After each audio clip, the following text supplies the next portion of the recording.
हरिवरासनं स्वामी विश्वमोहनं हरिदधीश्वरम् आराध्य पादुकम् हरिविमर्दनं स्वामी नित्यनर्तनं हरिहरात्मजं स्वामी देवमाश्रये।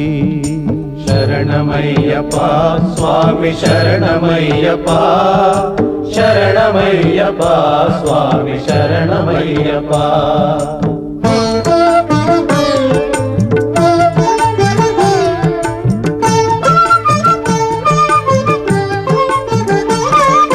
शरणकीर्तनं स्वामी शक्तमानसं भरणलोलुपं स्वामी नर्तनालसम् अरुणभासुरं स्वामी भूतनायकं हरिहरात्मजं स्वामी देवमाश्रये।